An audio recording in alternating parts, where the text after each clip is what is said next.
In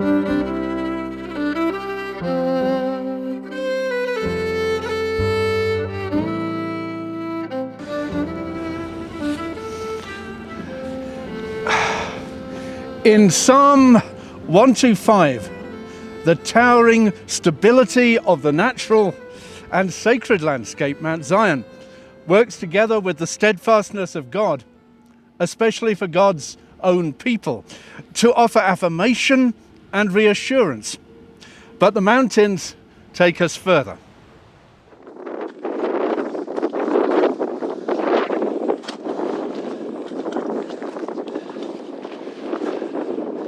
Mountains occupy about a quarter of Earth's land. They harbour most of the biodiversity hotspots and half of humanity, and surrounding wildlife is sustained by the fresh water that flows down from them. Because they are who they are. Mountains remind us both that the earth is something more than a means to an end, and also of our dependence on fellow creatures who are both resilient and fragile. We need to learn to see those aspects as complementary and not opposite. Looking to our own hills and mountains, do we find inspiration and encouragement? Do they sustain us or inspire us? Psalm 125 is a song very much from the partisan point of view of ancient Israel, but applicable to everyone who deeply loves their homeland, praying for peace and for just living. This is Cairn Gorm. It's 1,208 metres. Mount Zion of ancient Jerusalem was at 796 metres, a Corbett rather than a Munro, but it was a thoroughly colonised hill rather than a mountain simply awesome in their remoteness. And the writers do get a bit carried away about their resilience. Mount Zion cannot be moved, but stands fast forever. Likewise, the stable society in which it's piously hoped that the sceptre of the wicked shall not hold sway over the land allotted to the just, so that the just shall not put their hands to evil. Should we share such wishful thinking that surely this cannot change, as if mountains were maintenance free and the ideal just society were already in the bag?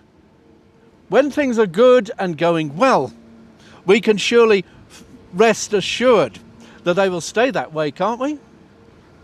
Relative to me, this mountain is massive.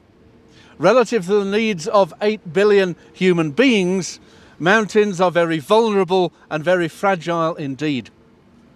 Scotland's hills and mountains already bear so many scars of human activity, of clearances and grand schemes involving deer, ski runs and managed populations. So what, we might say, if the cost of what seems for now to be going well for us, if that cost is turmoil and disaster for our global neighbours and indeed for the wildlife? But our mountains do not suggest there is anywhere where the care of the earth does not matter.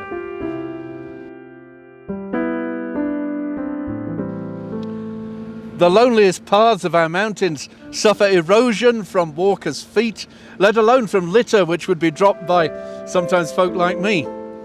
And time, even human time, is not irrelevant.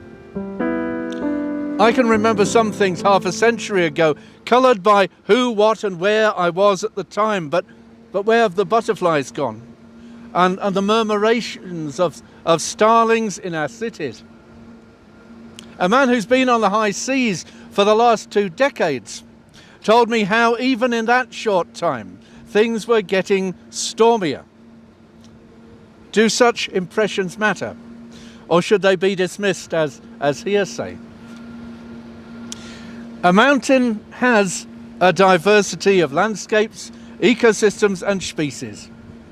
Elsewhere you're talking snow leopards or mountain gorillas. On our own mountains there are mountain hares, ptarmigans and snow buntings. And as we move out from the scarring of the winter sports facilities, we could also reflect on how mountains are home to great cultural diversity among people who've been adapted over generations to a familiarity with the character of the mountain. Perhaps it was a playful comment of Jesus that for good or ill, faith could move mountains. But it's the fragility of what we rely on being resilient that concerns us on this outing. Yes, mountains remind us of the steadfastness of God, even as we discover that in their own time they rise, they fall, they dance, they change shape, they live and they die. Mountain regions have proven to be particularly sensitive to degradation, both from human pressures and climate change. Steep slopes mean that the clearing of forest causes serious erosion and loss of habitat. Erosion and pollution then harm the quality of the water downstream. Climate change threatens the quantity and the timing of water supplies to farms, cities, industry and indeed power stations. Rising temperatures are forcing mountain species, ecosystems and the people that depend on them to adapt or migrate. I don't know how much they took this into account when the hydro dams of the Highlands were planned, but we should be able to plan to minimise harm, even if we are switching from global to local damage, as it were. Dams and roads can be planned to avoid fragmenting rivers and habitats. Local knowledge can be a vital resource in realising the resilience of the hills. Whilst, as the psalmist made plain, the mountains themselves, with whom we also live, have much to teach us. Not least for those who set out for a walk on them. They set our preoccupations and power games in a certain perspective. As an asthmatic in my early 60s, I have to always consider the mountain forecasts for temperature and rainfall. Wild swimmers will be aware the first thing before getting in is to be sure you can get out. The last time I came up here, I had considered everything except the wind. But opportunities don't always come when you can fit everything around them. We're not in control of each day, and I'm not quite sure how much further I'm going to get on this particular outing. For all that, the Scottish mountains do rise to a job that Jesus seems so keen on, to provide that deserted place not completely determined by human intentions. And this, like the wilderness in which Christ faced the temptations, this is by no means empty of life or precedent. I can walk here because thousands before me have made the paths, built the cairns, they drew the maps and they made it possible. You need such a huge chain of support to go it alone.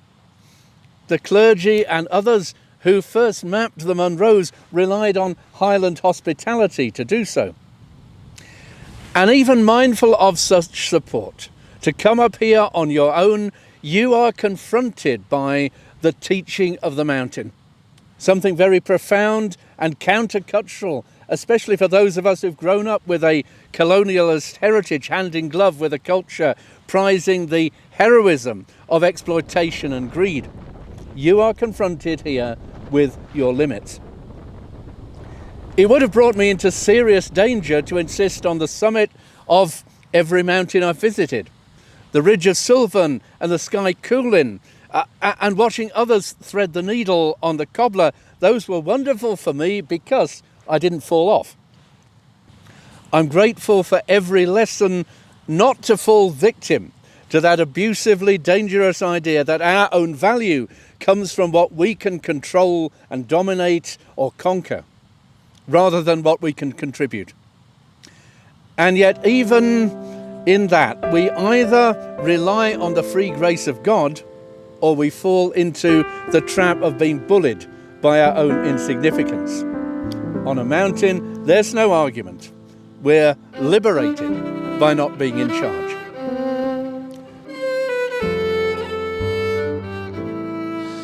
though not to the extent that my conduct in this fragile habitat has no impact on those whose common home it is.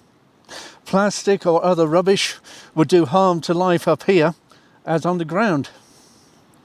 Even banana skins, the stuff we hoped would harmlessly rot away, wherever we may be on earth, high or low, each step is a privilege.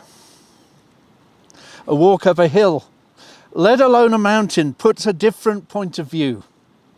A layer of perspective, a hint of the relationship between God as creator and sustainer on the one hand, and ourselves and the mountains on the other, who in wider scripture not only stand fast, but also quake, crumble and melt before the feet of God.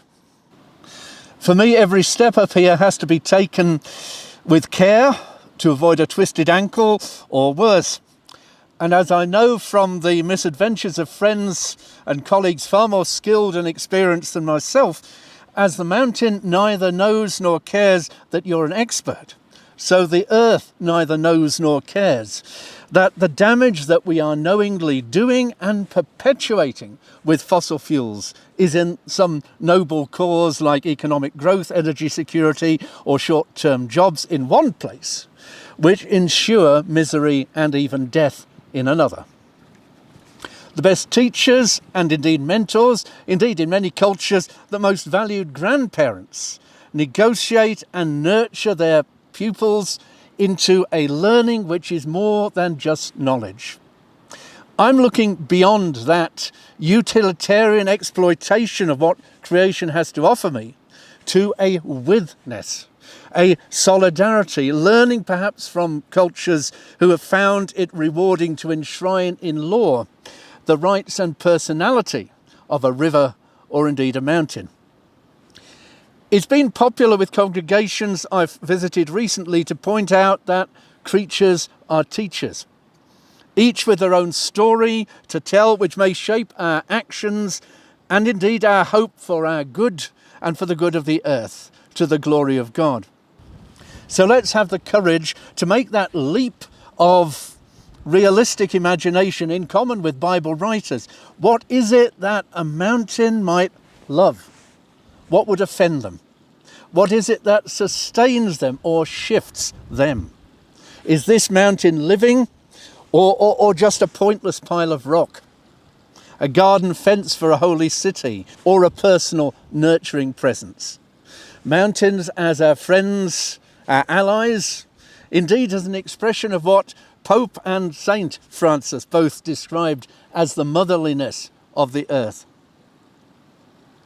In the psalm, those who trust in God and indeed God's self have something in common with the fragile steadfastness of the hills, though it's the vulnerability of mountains relative to God which opens the book of Micah, leading on then in chapter 6 to God's appeal to them and to other foundations of the earth to hold us to account for just living, followed by that beloved passage that every Christian peace and justice group loves to quote. God has shown you, O child of the earth, what is good.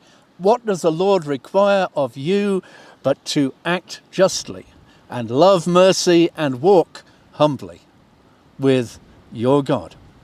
Mountains teach you that sternly and firmly, and God teaches likewise with love.